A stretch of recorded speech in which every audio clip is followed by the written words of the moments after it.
बिस्मिल्लाहिर्रहमानिर्रहीम। अस्सलाम वालेकुम स्टूडेंट्स। जी स्टूडेंट्स, MGT 401 टॉपिक है हमारा 43।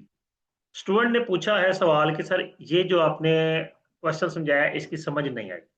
ठीक है, प्रैक्टिस क्वेश्चन आप लोगों के पास मौजूद है, आप उसको देख सकते हैं। उसमें हमारे पास दो इन्वेस्टमेंट है, एक रियल कंपनी की, एक है जी रोल को की। ठीक हो गया। साल बात करेंगे 2021 की। हमारे पास इन्वेस्टमेंट थी ये 50,000 की। जब साल खत्म हुआ तो ये इन्वेस्टमेंट मार्केट में हो गई 85,000 की। रोलको की इन्वेस्टमेंट थी 5 लाख की। साल खत्म हुआ तो ये इन्वेस्टमेंट हो गई 6 लाख की। इनके प्रॉफिट बाद में निकालते हैं। फिर हम आगे 2022 में ये इन्वेस्टमेंट बढ़ के 1 लाख की हो गई और ये इन्वेस्टमेंट बढ़ के 6,80,000 की होगी। अब आप सवाल करेंगे कि सर 6,80,000 कहाँ पे लिखा हुआ है? तो बेसिकली उसने कहा जी कि ये इन्वेस्टमेंट मैंने 50% बेच दी है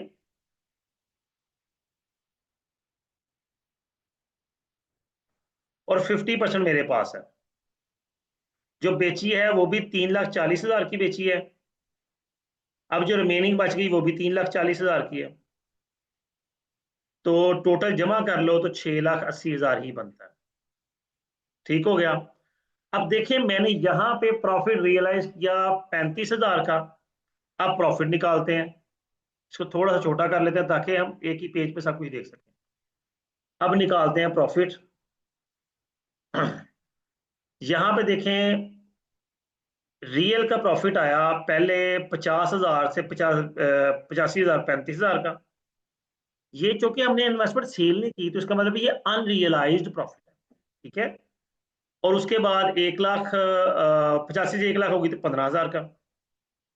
फिर आ जाए रोल को का पहला प्रॉफिट आया 1 लाख का। नेक्स्ट हमारे पास इन्वेस्टमेंट जो कि 3 लाख की रह गई है, बाकी बेच चुके हैं, तो जो रह गई है उसका सिर्फ प्रॉफिट लिखेंगे 40,000 का। ठीक है, ये 1,35,000 हो गया, ये हो गया 55,000। अब चूंकि इन्वेस्टमेंट यहां पे भी 40,000 की बेची थी तो इसका जो डिफरेंस 40,000 का है ना, ये सोल्ड कर दी है। ये जो कि ड्यूरिंग द ईयर सेल की है तो ये ऑलरेडी प्रॉफिट में ऐड हो चुका है। हमें सिर्फ ये वाला ऐड करना है। अब हमारा प्रॉफिट था 6,50,000। इधर हमारा प्रॉफिट था, ये मुझे देखना पड़ेगा, ये पॉइंट से गया। ये प्रॉफिट है जी, किधर गया है, 8 लाख। ये प्रॉफिट है जी 8 लाख। अब टोटल इनकम, कंप्रिहेंसिव इनकम हमारी हो गई 7,85,000 और यहां पे हो गई 8,55,000, क्योंकि इस 8 लाख में ये 40,000 ऑलरेडी ऐड हो चुका है।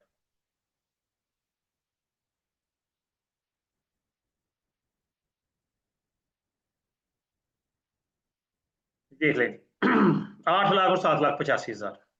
ठीक हो गया। उम्मीद करता हूं ये टॉपिक आपको क्लियर हो गया होगा।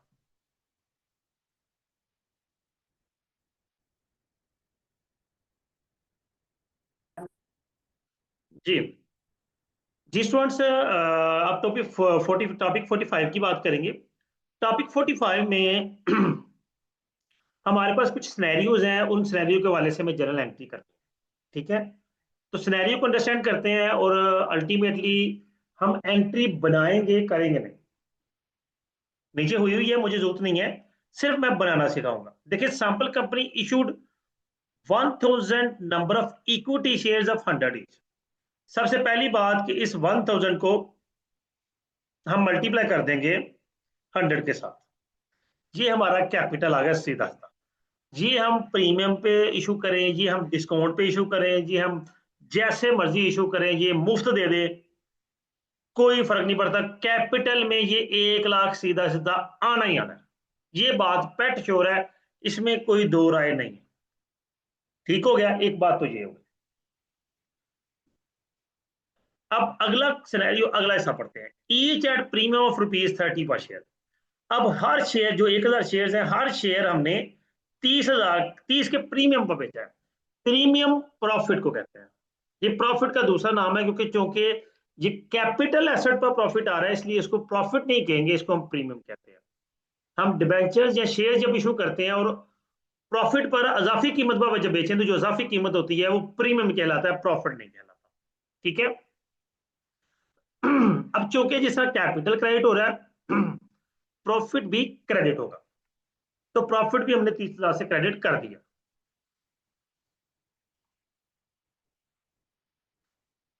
अब सीधी सी बात है, लेने हैं पैसे, तो जो पैसे हमारे पास आने हैं हमने उनको करना है डेबिट। तो डेबिट कितने, 130 का एक शेयर है और 1,000 शेयर है। 130 का 100 जमा 30 130। आप इस तरह कर लें, इन दोनों को जमा करके यहां पे लिख लें, एक ही बात है।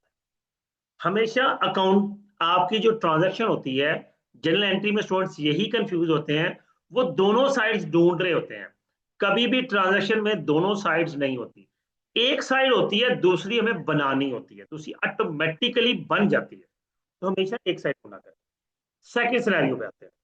वो कहते हैं sample company issue 1,000 number of debentures of ₹100 each.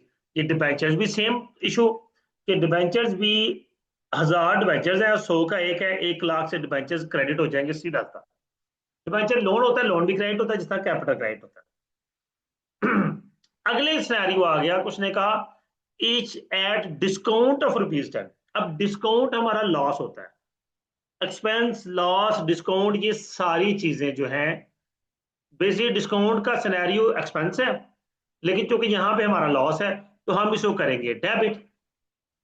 तो कितना, ₹10 एक पे, 1,000 टोटल थे, तो 10,000 का हमारा लॉस हो गया।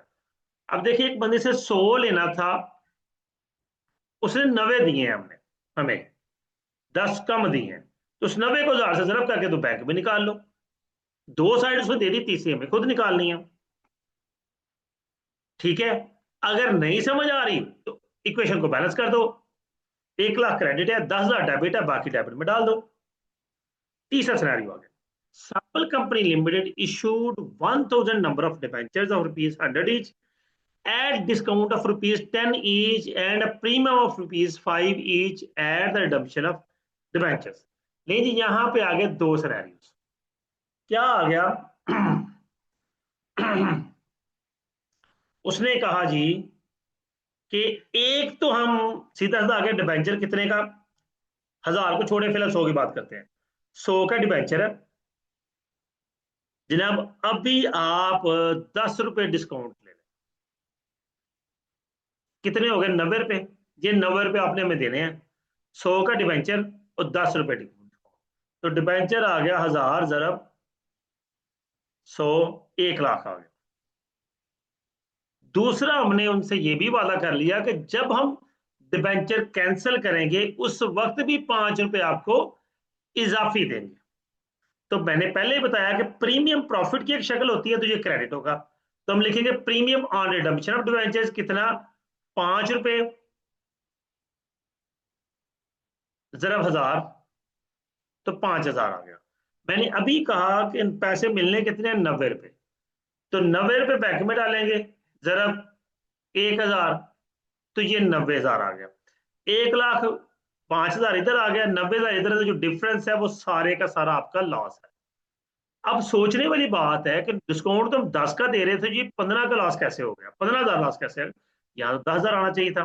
तो बेसिकली हुआ ये है कि 10,000 का आपको डिस्काउंट दे दिया और 5,000 आपने अभी से कह दिया जी मैं इजाफी दूंगा।